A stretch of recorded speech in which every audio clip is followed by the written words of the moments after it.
సమస్యలపైన నిజామాబాద్ కలెక్టర్ కార్యాలయం దగ్గర ధర్నా నిర్వహిస్తూ ఉన్నాం.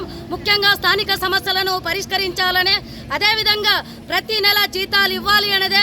గత ప్రభుత్వం ఏదైతే టీఆర్ఎస్ ప్రభుత్వం ఉందో ప్రతి నెల 1వ తారీఖు వరకు జీతాలు ఇచ్చేవారు, 2వ తారీఖు వరకు జీతాలు ఇచ్చేవారు. కొత్త ప్రభుత్వం, కొత్త ప్రజాపాలన వాళ్ళు వచ్చారు. ఆ ప్రజాపాలనకు సంబంధించింది ఆశా వర్కర్లకు జీతాలు సరిగ్గా ఇవ్వట్లేదు. ఫిబ్రవరి నెల జీతం ఇప్పటి వరకు రాలేదు. మొన్న కొట్లాడితే 2 నెలల జీతాలు ఇచ్చారు. ఇప్పుడు నెల మొత్తం గడిచిపోయింది. ఇవాళ ఆశా వర్కర్లకు ఈ ఇల్లు అద్దె కట్టుకోవాలా, కరెంటు బిల్లు కట్టుకోవాలా, పిల్లల చదువు చూసుకోవాలా, సరుకులకు కొనుక్కోవాలా. నెల మొత్తం పనిచేస్తే జీతం వచ్చేదాన్ని ఎదురు చూస్తూ ఉంటాం. ఇప్పటి వరకు జీతాలు ఇవ్వలేదు.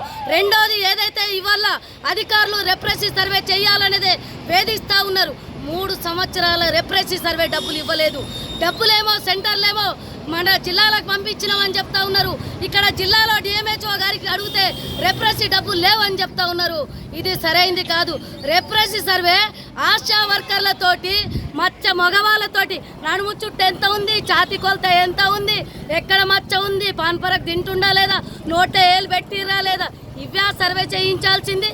ఎవరికైనా ఇతర డిపార్ట్మెంట్లు మగవాళ్లకు పెట్టి మగవాళ్ళతోటి సర్వేలు చేయించండి. రెప్రెసివ్ డబ్బులు ఇచ్చే వరకు సర్వే చెయ్యమనేదే సిఐటిగా డిమాండ్ చేస్తూ ఉన్నాం. ఏ ఆశా వర్కర్ కూడా రెప్రెసివ్ 3 సంవత్సరాలు డబ్బులు ఇచ్చే వరకు సర్వేలు చెయ్యమనేదే సిఐటిగా డిమాండ్ చేస్తూ ఉన్నాం.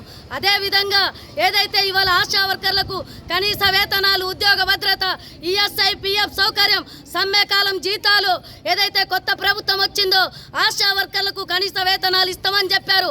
ఇప్పటి వరకు అమలు చేయలేదు. ఇప్పటికైనా అమలు చేసే విధంగా కొత్త ప్రభుత్వం ఆలోచించాలనేది సిఐటిగా డిమాండ్ చేస్తూ ఉన్నాం. సర్వేలు మాత్రం ఎన్సిడి సర్వే డబ్బు రాలేదు, కంటి వెలుగు డబ్బు రాలేవు, రిజిస్టర్లు ఇవ్వట్లేదు, పెన్నులు ఇవ్వట్లేదు, ప్రయాణ ఛార్జీలు ఇవ్వట్లేదు.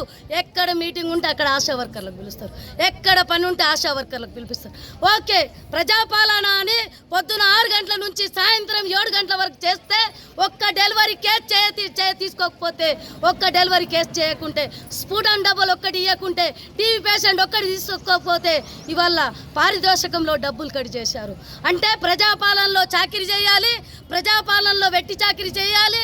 ఇవాళ ఒక్క డెలివరీ కేసు లేకుంటే ఇవాళ పారితోషికాలను కట్ చేస్తూ ఉన్నారు. పనిని బట్టి పారితోషికం అంటే అదనపు పనికి అదనపు వేతనం ఇస్తేనే పని చేస్తాం, లేకుంటే చెయ్యము. ఇప్పటికైనా రెప్రెసివ్ డబ్బులు ఇస్తేనే పనులు చేస్తామనేదే సిఐటిగా ఇవాళ డిమాండ్ చేస్తూ ఉన్నాం. ఆశా వర్కర్ల మీద అధికారులు వేధిస్తే, ఎక్కడైతే ఇవాళ ఒక ఆశా వర్కర్కు వేధించి అనేక రకాలుగా సిస్టర్లు తిడతా ఉన్నారు. ఇది సరైంది కాదు. మీరు కూడా ఉద్యోగస్తులే, చిన్న ఉద్యోగస్తులు మాత్రం పెత్తనం చెలాయిస్తే ఊకోమనేదే హెచ్చరిస్తూ ఉన్నాను. ఇప్పటికైనా అధికారులు వేధింపులను అరికట్టాలనేదే డిమాండ్ చేస్తూ ఉన్నాం, లేకుంటే ఈ పోరాటాలను ఉధృతం చేస్తామని హెచ్చరిస్తూ ఉన్నాను. ఓకేనా? ఒక 10 మంది